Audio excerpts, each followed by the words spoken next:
That's what I really feel. Alright folks, we have returned. Let's start chapter 3 of In the Line of Fire. Matthew, I cannot believe someone started this fire on purpose. Unfortunately, we won't be able to investigate that arsonist until we put Otis Kidd's killer behind bars. Mr. Kidd didn't seem to be the hero everyone thought him to be, but did he deserve to die? Matthew, we have a situation. What is it, Evie?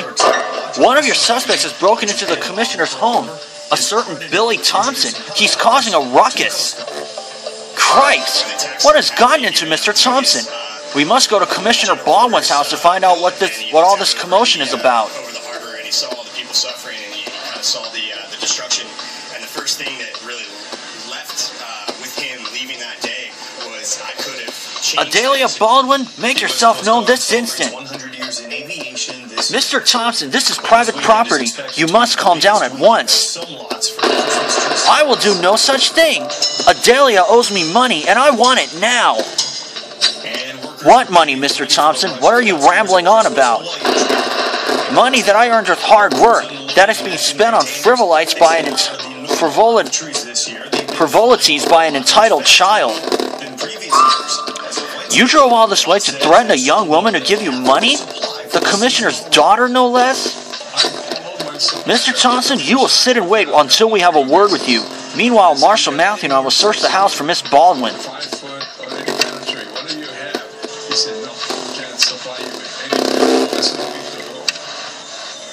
So you better get down there. The lot expects to sell out of trees well before Christmas Eve. And it's beginning to look a lot like Christmas, a phrase overused but true at Honolulu Hale. This is what it looks like inside. Take a look at all the activity in the courtyard. As city employees have finished decorating their trees, giving us a preview of this year's Honolulu City Lights celebration. Now I got two hints, so I'm pretty sure it should do well.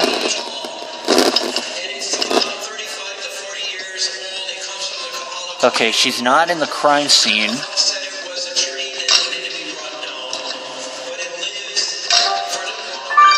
Oops, cigarette. Pearl Harbor survivor Delton Rowling got to place the final ornament atop the tree. The Honolulu City Lights officially begins tomorrow night with the tree lighting ceremony at 6 p.m. And the city is getting ready to kick off its holiday celebrations with that annual City Lights Public Workers Electric Light Parade. The parade will go along King Street tomorrow night at 6 p.m. Drivers should expect traffic delays in the area. And if you can't go to the ceremony and parade, Matthew, that cigarette was recently smoked. It's a stretch, but if we take a sample of those wet spots on it, we might find out whose it is. As for this envelope, Otis's name is on it. Unfortunately, the rest of the message is faded. Think you can recover it? Moment, folks. He's technology leader. Great job. Okay. Oh, and there's one more. So what do you think of our friend Annie? Seems all she's thinking is the Kia holidays on the sale today.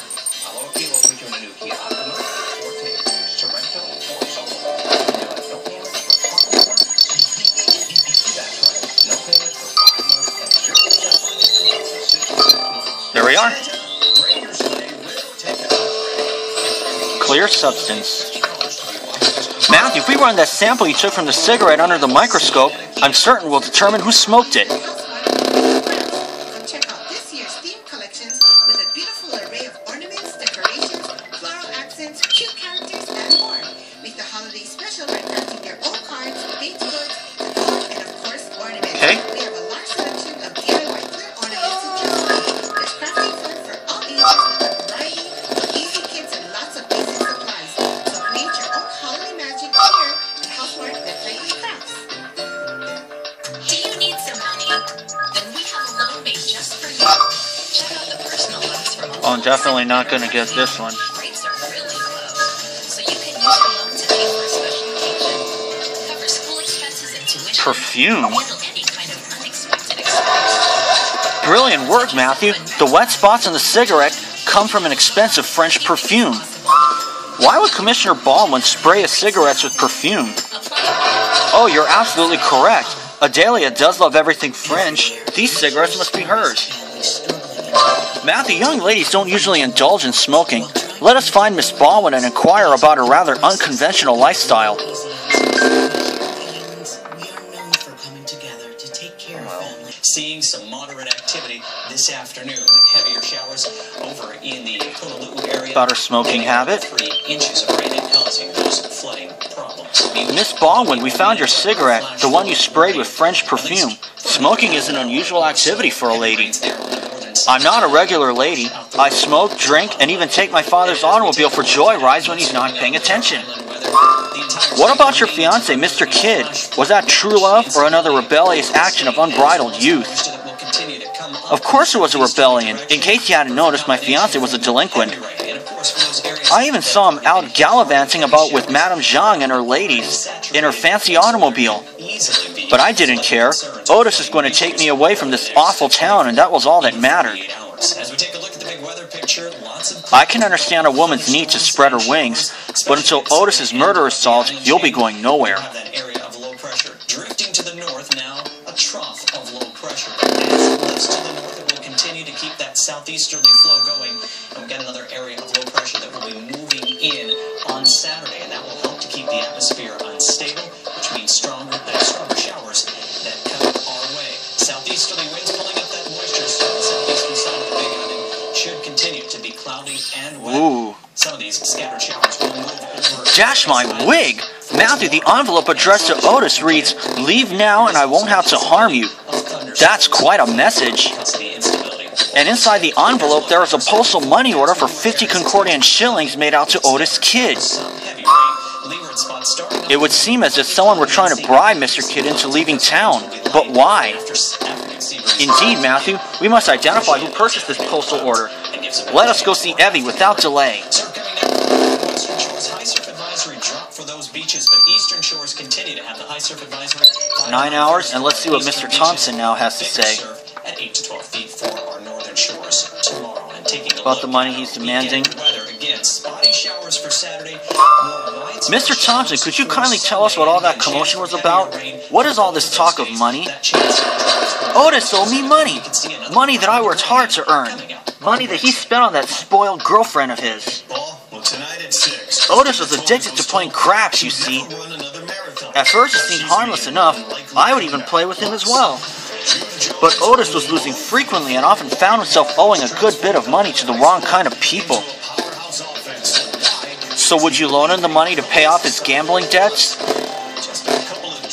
Indeed. I even took a hit in the jaw for him too. Can't go a day without taking cocaine toothache drops for the pain. And Otis took whatever he'd make from the money I loaned him to spend on his fiancée Adelia. And so you believe you are entitled to your just due?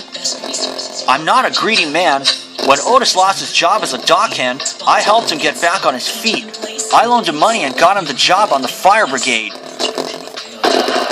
I never asked to be recompensed, but he kept taking even more money from me. We understand your frustration, but Otis's debt has gone with him. I advise you to stay away from the commissioner's house.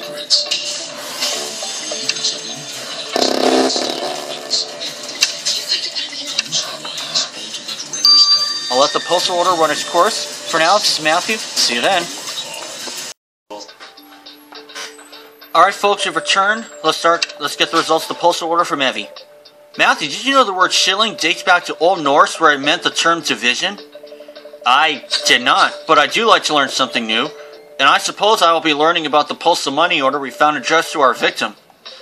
I cross-referenced all the recent postal transactions with their archived receipts and I found the match. It would appear as if the money order addressed to your victim was purchased by Concordia's own Commissioner Baldwin. So the threat on the envelope must have been written by Commissioner Baldwin too. Which also means Commissioner Baldwin was trying to coerce Mr. Kidd into leaving his daughter and leaving town. Clearly, Commissioner Baldwin was not as fond of our victim as he led us to believe, Matthew. The chief told us to tread carefully with the commissioner, but we must question him.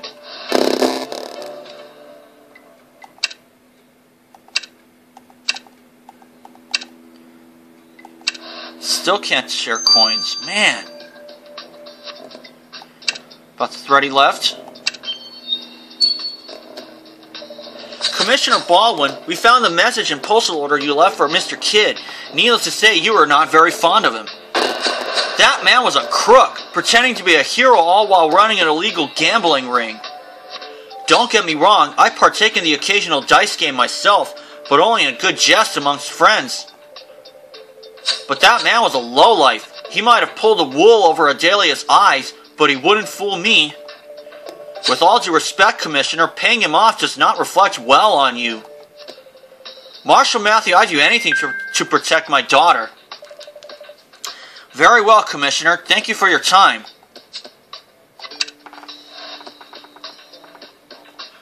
But that did put him in the running.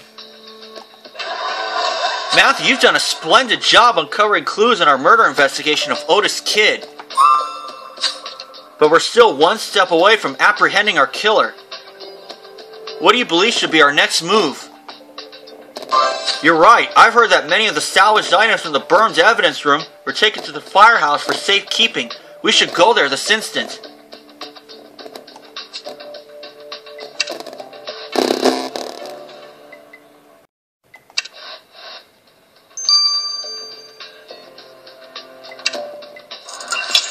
I'm under unlimited energy happy hour.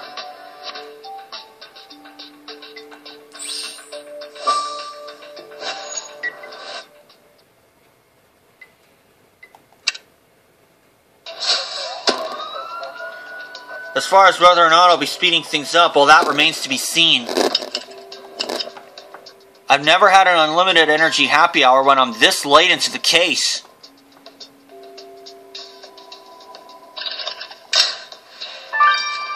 Cocaine drops tin.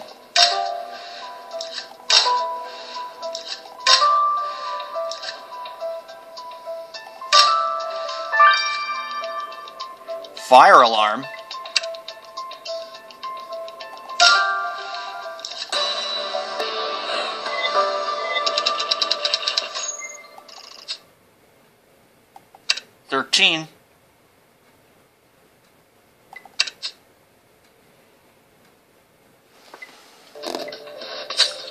Matthew, this cocaine drop tin must belong to our killer. The tin is empty, but there's still some powder residue left. Let us get a sample of it. And this box must have been the police station's fire alarm. A thorough search of it is in order.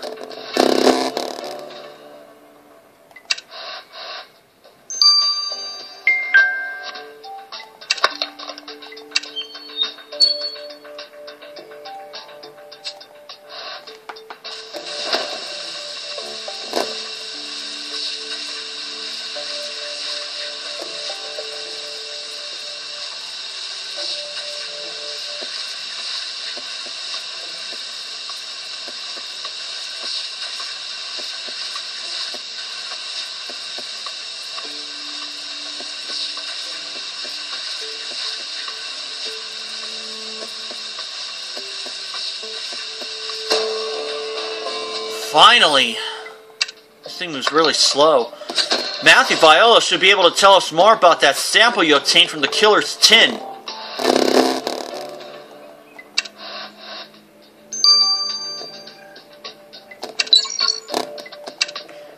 "15 hours.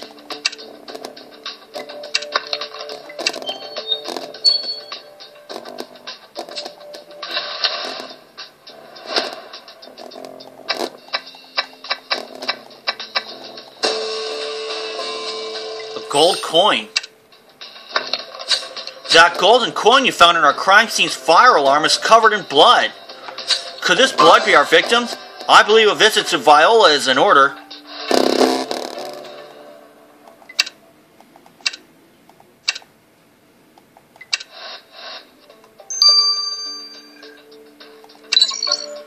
"9 hours. I'm going to get the rest of the stars. But it doesn't look like I'll be speeding anything up. So for now, this is Matthew. See you then." Alright folks, we have returned. Let's get the results of the white powder. "I must to the barber's monsieur, for methinks I am marvellous hairy about the face, and I am such a tender ass, if my hair do but tickle me, I must scratch." Let me guess, Viola, another one of your literary quotes? Indeed, and a rather woolly quote from A Midsummer Night's Dream about Bono's relationship with his facial hair. Your sample inspired it. The sample Matthew obtained from the killer's tin? How so? In the sample there was more than just toothache powder. There was also beeswax, petroleum jelly, and tallow, the common ingredients for mustache wax. If our killer left mustache wax on their tin of toothache drops, that must mean our killer has a mustache. And now we know we are one step closer to catching our hairy-lipped killer.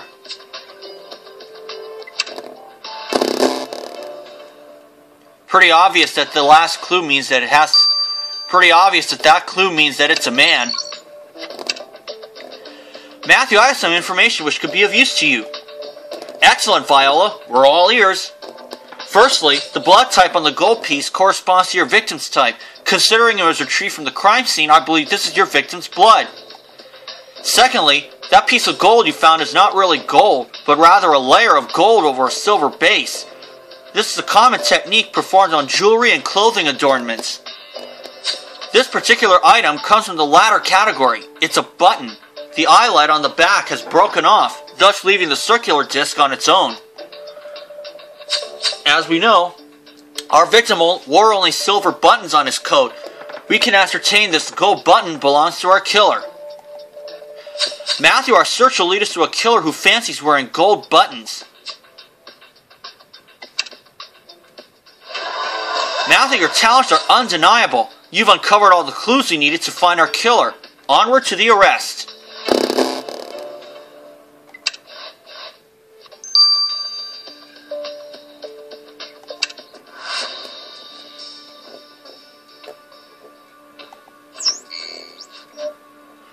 It's not Edward Wimple. Unfortunately, it's Billy Thompson, it looks like.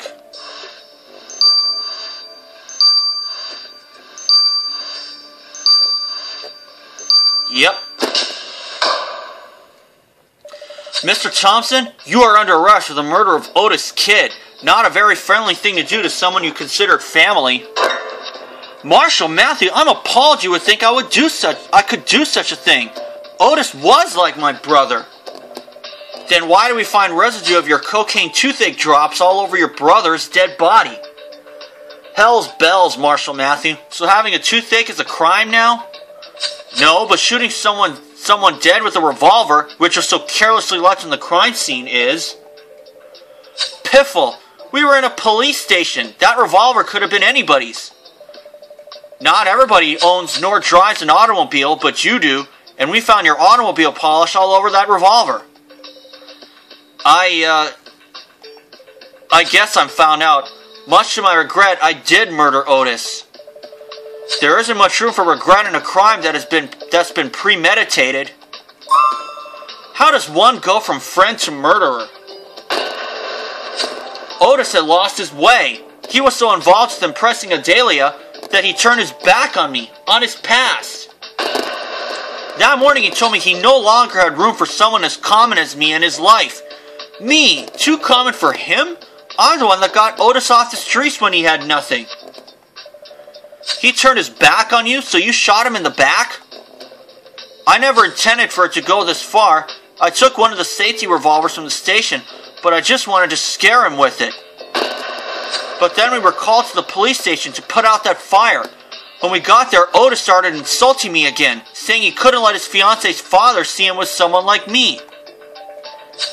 And so you shot him and tried to feed his body to the flames. Too bad your clever little plan backfired. You're under arrest for murder, Mr. Thompson. Mr. Thompson, you stand accused of murder in the first degree. How do you plead? I plead just cause, Your Honor. Otis was a bad man. He had committed the worst crime, betrayal. I may not be a native Concordian, but where I'm from, one does not murder one's friends. Your Honor, Otis had lost his way. He was no longer the heroic man this city loved so dearly. You speak of honor as if you understand, but your actions prove otherwise. It has become far too easy for criminals to run amok in this city, and I will not tolerate such an abuse of law and order. I hereby sentence you to life in prison. I will atone for my wrongdoing with a heavy heart.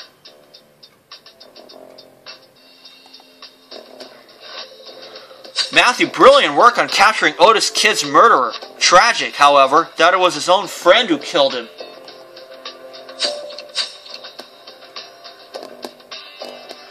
Regardless, we must now focus our attention on how the fire started. The fire brigade is determined it was arson. But we need to uncover who was behind it. Onward, Matthew, once more unto the breach.